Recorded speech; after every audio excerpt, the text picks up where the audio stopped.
Hello everyone, very very good morning. कैसे हो? Hope करता हूँ आप सब लोग अच्छे ही होंगे। सो फ्रेंड्स, जीके जीएस की स्पेशल क्लास में आप सब लोगों का बहुत बहुत स्वागत है। आज की इस वीडियो में हम लोग सॉल्व करेंगे जीके जीएस का प्रैक्टिस सेट। पूरे 50 प्रश्नों को हम लोग इस वीडियो में सॉल्व करेंगे। इस वीडियो में हमने जितने भी क्वेश्चन लिए हैं सारे के सारे सेलेक्टेड क्वेश्चन लिए हैं, प्रीवियस क्वेश्चन लिए हैं जो हर वर्ष बीएड एंट्रेंस एग्जाम में पूछे जाते हैं। तो पूरी क्लास जरूर देखना। जितने भी क्वेश्चन आपके करेक्ट हों कमेंट बॉक्स में अपना रियल स्कोर जरूर बताना। चलिए वीडियो को स्टार्ट करते हैं। सभी लोग बताएंगे वॉइस क्लियर आ रही है? चलिए लाइक ज़रूर कर देंगे सब लोग। पहला प्रश्न आपकी स्क्रीन पे है। ये एयरपोर्ट है, कहाँ पे स्थित है ये आपको बताना है। फटाफट बताइए, ये एयरपोर्ट कहाँ पे है? थाईलैंड, चीन, फिलीपींस या तिब्बत में? दाओ चेंग येडिंग एयरपोर्ट कहाँ स्थित है? नाम से ही आपको पता चल रहा है कि चाइना में है, ठीक है ना। ऑप्शन सी आपका बिल्कुल करेक्ट हो जाएगा। उत्तर प्रदेश में जिलों की संख्या है कितनी? उत्तर प्रदेश में जिलों की संख्या कितनी है? 75 है, ठीक है। अगर क्षेत्रफल में पूछे कि उत्तर प्रदेश में सबसे बड़ा जिला कौन सा है तो लखीमपुर खीरी है। जनसंख्या में प्रयागराज। ओके, चलिए अगला प्रश्न देखिए। शहीद दिवस कब मनाया जाता है? बताइए, शहीद दिवस कब मनाया जाता है? सभी लोग जवाब देने का प्रयास करेंगे। शहीद दिवस कब मनाया जाता है? बहुत अच्छे, सभी को गुड मॉर्निंग भाई, सभी को गुड मॉर्निंग। इस बार बेहतरीन अंकों के साथ अगर आपको जो है बीएड में एडमिशन लेना है तो अभी के भी एजुकेशन मिसाइल यूट्यूब चैनल को सब्सक्राइब करिए, ताकि जो भी शिक्षक भर्ती की अपडेट आए वो अपडेट आपको सबसे पहले हमारे चैनल के माध्यम से मिल सके। शहीद दिवस कब मनाया जाता है बताइए। ये क्वेश्चन कल से परसों में करवाया था, कल या परसों की क्लास में ये क्वेश्चन में करवाया था। बताइए सब लोग।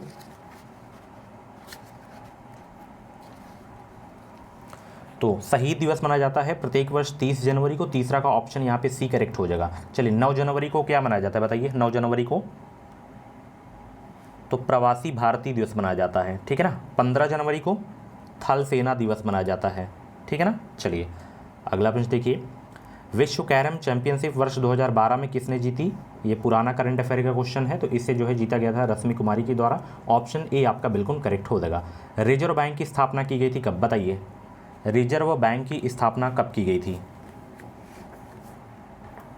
तो रिजर्व बैंक की जो है स्थापना की गई थी 1 अप्रैल 1935 को। ऑप्शन यहाँ पे आपका ए वाला बिल्कुल करेक्ट हो जाएगा। और आरबीआई का जो राष्ट्रीयकरण है ये कब किया गया था, ये भी क्वेश्चन पूछा जाता है, तो 1949 में किया गया था, ठीक है ना। इसका हेडक्वार्टर कहाँ पे है? मुंबई में है। इसके फर्स्ट गवर्नर कौन थे? सरोज बॉन स्मिथ थे। और आरबीआई के फर्स्ट जो है भारतीय गवर्नर कौन थे? सीडी देशमुख थे। ये भी आपको याद रखना है। प्रेजेंट टाइम पे शक्तिकांत दास हैं। बक्सर का युद्ध कब हुआ था बताइए। बक्सर का युद्ध कब हुआ था? फटाफट जवाब देंगे। बक्सर का युद्ध कब हुआ था? तो बक्सर का युद्ध हुआ था 1764 में। किसके किसके बीच हुआ था कमेंट बॉक्स में सभी लोग जरूर बताएंगे। अगला प्रश्न है, गगन नारंग कौन से खेल से संबंधित हैं? टेनिस, गोल्फ, निशानेबाजी या बैडमिंटन? बताइए, गगन नारंग कौन से खेल से संबंधित हैं? तो गगन नारंग कौन से खेल से संबंधित है? निशानेबाजी से। ऑप्शन यहाँ पे आपका बी वाला बिल्कुल करेक्ट हो जाएगा। सुब्रतो कप, यहाँ पे कप होना चाहिए, माँ की जगह पा होना चाहिए। सुब्रतो कप कौन से खेल से संबंधित है? Football, badminton, hockey, tennis? तो सुब्रतो कप कौन से खेल से संबंधित है? ये संबंधित है फुटबॉल से। ऑप्शन ए आपका बिल्कुल करेक्ट हो जाएगा। चलिए, वीडियो को लाइक की संख्या बहुत ही कम है, तो फटाफट वीडियो को लाइक जरूर कर दिया करो आप लोग। अगला प्रश्न है कि भारत में श्वेत क्रांति के जनक माने जाते हैं कौन? हरित क्रांति के जनक तो एम एस स्वामीनाथन माने जाते हैं, तो श्वेत क्रांति के जनक माने जाते हैं डॉक्टर वर्गीज कुरियन। ऑप्शन यहाँ पे आपका ए वाला बिल्कुल करेक्ट हो जाएगा। अगला प्रश्न है, निम्नलिखित में से किस नदी का उद्गम स्थान उत्तराखंड में नहीं है? बताइए, किस नदी का उद्गम स्थान उत्तराखंड में नहीं है? 10 का जवाब दीजिए सब लोग। गोमती नदी का उद्गम स्थान उत्तराखंड में नहीं है, तो ऑप्शन यहाँ पे आपका डी वाला बिल्कुल करेक्ट हो जाएगा। अगला प्रश्न है, प्रधानमंत्री बनने के लिए आयु सीमा होनी चाहिए न्यूनतम कितने वर्ष? 30, 25, 35 या 40 वर्ष?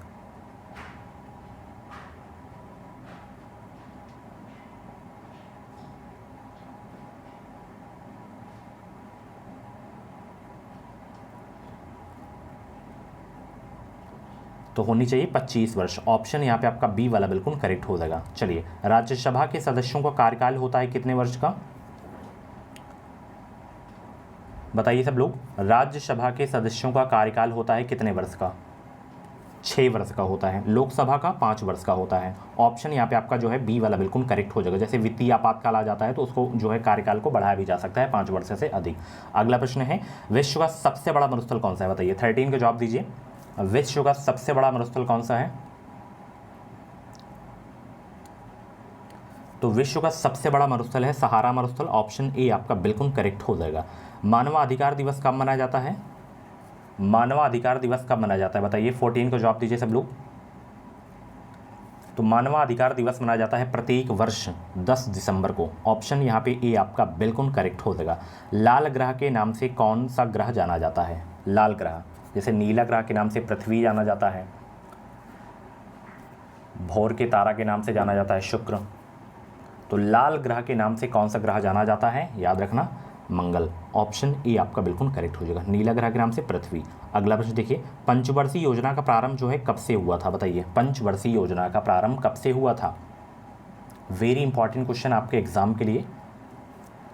तो पंचवर्षीय योजना का जो प्रारंभ हुआ था 1951। पहली पंचवर्षीय योजना का काल अक्सर एग्जाम में पूछा जाता है, तो 51 से जो है 56, ठीक है। और पहली पंचवर्षीय योजना किस मॉडल पर जो है आधारित थी? तो ये हैरो-डोमल मॉडल पर आधारित थी। और दूसरी पंचवर्षीय योजना वो पीसी महालनोबिस मॉडल पर आधारित थी। गरीबी हटाओ का नारा किस पंचवर्षीय योजना में दिया गया था? कमेंट बॉक्स में ज़रूर से ज़रूर आप लोग बताएंगे।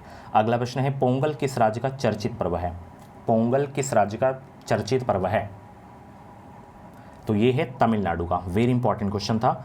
ए आपका बिल्कुल करेक्ट हो जाएगा। सेबी का फुल फॉर्म बताइए। सेबी का फुल फॉर्म क्या हो जाएगा?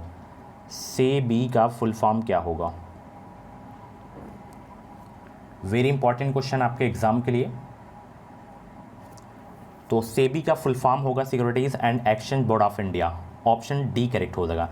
अगला प्रश्न है, बद्रीनाथ व केदारनाथ में क्रमशः किस देवता की पूजा की जाती है? बद्रीनाथ व केदारनाथ में क्रमशः किस देवता की पूजा की जाती है? तो यहाँ पे विष्णु एवं शिव की जो है पूजा की जाती है। ऑप्शन ए आपका बिल्कुल करेक्ट हो जाएगा। अगला प्रश्न है, पंच केदार में निम्नलिखित में से जो है कौन सम्मिलित नहीं है इसमें? बताइए, पंच केदार में निम्नलिखित में से कौन सम्मिलित नहीं है? तो इसमें बिल केदार शामिल नहीं है। बाकी रुद्रनाथ, केदारनाथ, तुंगनाथ ये तीनों शामिल हैं। अगला प्रश्न देखिए, भारत का राष्ट्रीय पक्षी कौन सा है? भारत का राष्ट्रीय पक्षी कौन सा है? तो भारत का राष्ट्रीय पक्षी सभी को पता है, मोर है। ऑप्शन ए आपका बिल्कुल करेक्ट हो जाएगा। उत्तर प्रदेश का राष्ट्रीय पक्षी सारस, ठीक है ना, ये भी पूछा जाता है एग्जाम में। विश्व कप में स्वर्ण पदक जीतने वाली पहली भारतीय पिस्टल निशानेबाज कौन है? विश्व कप में स्वर्ण पदक जीतने वाली पहली जो है भारतीय पिस्टल निशानेबाज कौन है? वो हैं, याद रखना, बहुत इंपॉर्टेंट क्वेश्चन है, राही सक्तोबद। राही सक्तोबद। Option B. अगला प्रश्न देखिए, यहाँ पे इकोनॉमी से है, जबरदस्त क्वेश्चन है कि कृषि से सकल घरेलू उत्पाद यानी कि जीडीपी में अंशदान के संबंध में सही विकल्प चुनिए आप लोग। सही विकल्प चुनिए आप लोग। डीप में इकोनॉमी पढ़े होंगे तो ये क्वेश्चन का जवाब आप लोग दे सकते हैं। तो यहाँ पे यही वाला आपका सही हो जाएगा, ठीक है ना। चलिए, बहुत अच्छे। निम्नलिखित में से असंगत को चुनिए। असंगत को चुनिए इसमें।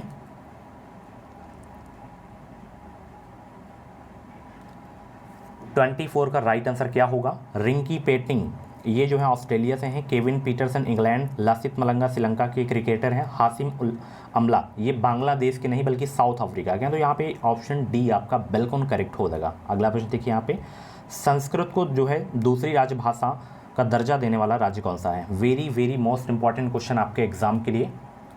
संस्कृत को जो है दूसरी राजभाषा का दर्जा देने वाला राज्य कौन सा है? ये तो दूसरी राजभाषा उत्तर प्रदेश की भी है, तो यहाँ पे आपका उत्तराखंड सही हो जाएगा। तो ऑप्शन ए आपका बिल्कुल करेक्ट हो जाएगा। वर्तमान में भारत के मुख्य न्यायाधीश कौन है?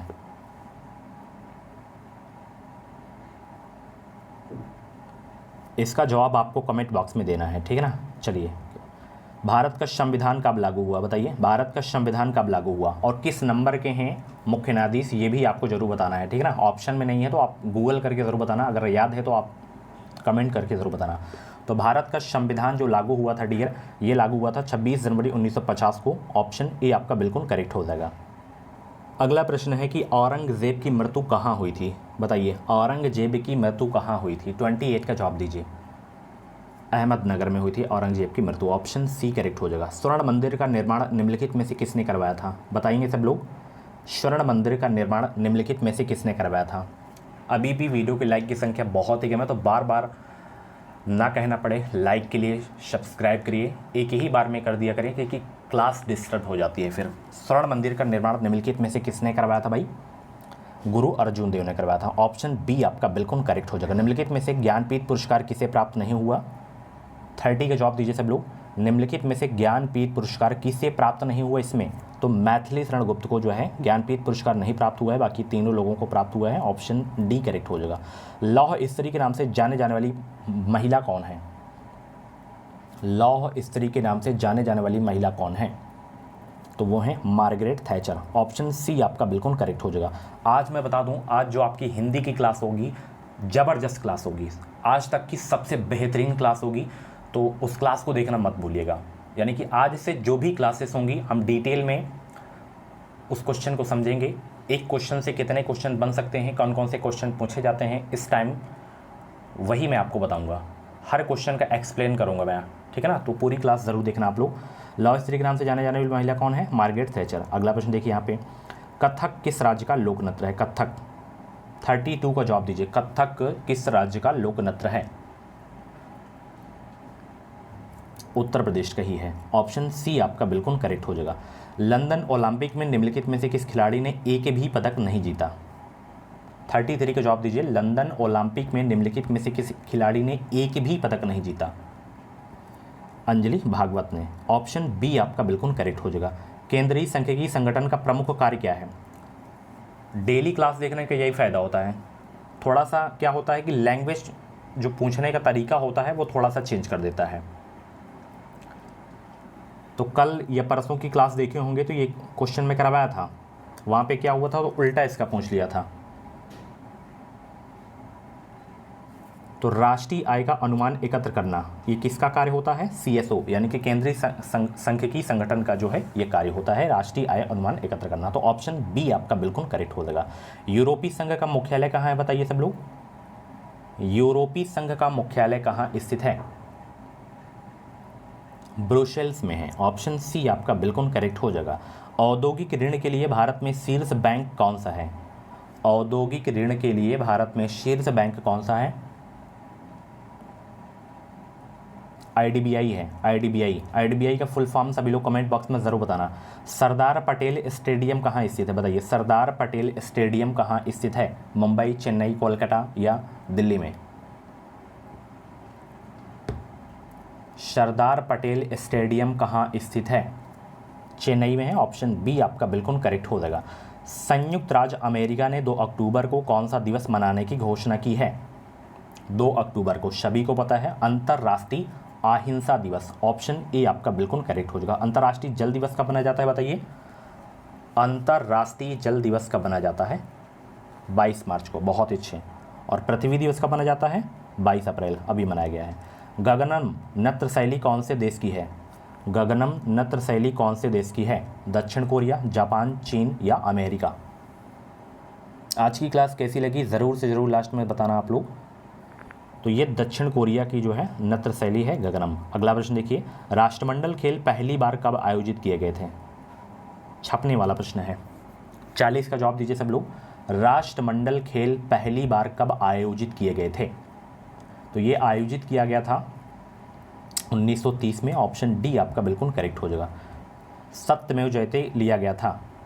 सत्यमेव जयते कहाँ से लिया गया था? ये भी क्वेश्चन बहुत रिपीट होता है, तो स्टार लगा के नोट कर लेना, बहुत बार एग्जाम में पूछा जा चुका है। तो सत्यमेव जयते मुंडको उपनिषद से लिया गया है। ऑप्शन ए आपका बिल्कुल करेक्ट हो जाएगा।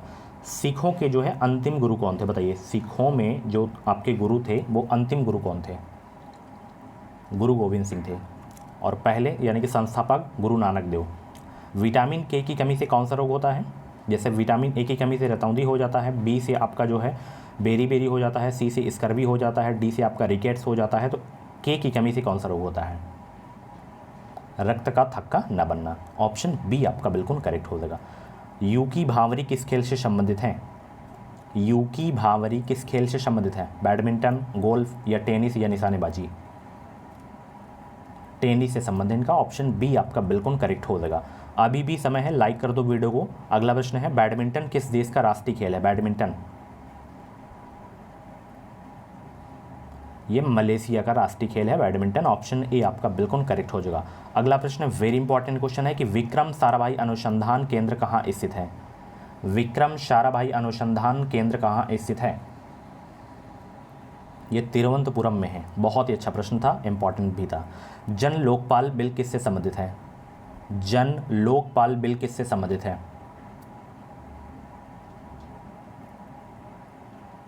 तो ये भ्रष्टाचार से संबंधित है। ऑप्शन ए आपका बिल्कुल करेक्ट हो जाएगा। यमुना नदी का उद्गम स्थान कौन सा है? यमुना नदी का उद्गम स्थान कौन सा है? बंदर पूछा है। ऑप्शन ए आपका बिल्कुल करेक्ट हो जाएगा। भेल का पूर्ण रूप क्या है? ये भेल कंपनी का नाम है ना, तो इसका फुल फॉर्म आपको बताना है। इसका फुल फॉर्म है भारत हैवी इलेक्ट्रिकल जो है लिमिटेड। ऑप्शन ए आपका बिल्कुल करेक्ट हो जाएगा। चलिए यहाँ पे असंगत को छांटिए, यहाँ पे 50 का जवाब दीजिए। लास्ट क्वेश्चन है। यहाँ पे राजधानियाँ हैं, जैसे ऑस्ट्रेलिया की कैनबरा, चीन की बीजिंग, ब्राज़ील की ब्राज़ीलिया, तो स्पेन की वियना नहीं है, मैड्रिड है। तो ऑप्शन बी आपका यहाँ पे असंगत था। Okay, so my dear friends, ये थी आज की जो है जीके जीएस की क्लास। कैसी रही क्लास कमेंट बॉक्स में अपना फीडबैक ज़रूर देना। डीर ऐसी ही क्लासेस देखने के लिए एजुकेशन मिसाइल यूट्यूब चैनल को सब्सक्राइब करिए। इस चैनल से आपको निश्चित ही मदद मिलेगी। अगर आप किसी भी कॉम्पिटिटिव एग्जाम की तैयारी कर रहे हैं, सिलेबस में हिंदी है, तो ये भी आप क्लास देख सकते हैं, क्योंकि क्वेश्चन तो अलग किसी एग्जाम में पूछे नहीं जाते हैं, थोड़ा बहुत लेवल का फ़र्क रहता है, तो आप प्रैक्टिस कर सकते हैं। आप यूपी कांस्टेबल की तैयारी कर रहे हो, यूपी टेट की तैयारी कर रहे हो, तो ये क्लासेस आप लोगों के लिए हेल्पफुल होंगी, चाहे वो मेरी हिंदी की हो, चाहे आपकी जीके जीएस की हो। Thank you so much, bye bye, take care. Class कैसी लगी एक फीडबैक ज़रूर लिख देना, ताकि अंदर से मोटिवेशन मिले, जो अगली क्लास आए उसमें और भी जो है एनर्जी रहे क्लास लेने में। Thank you so much, bye bye, take care.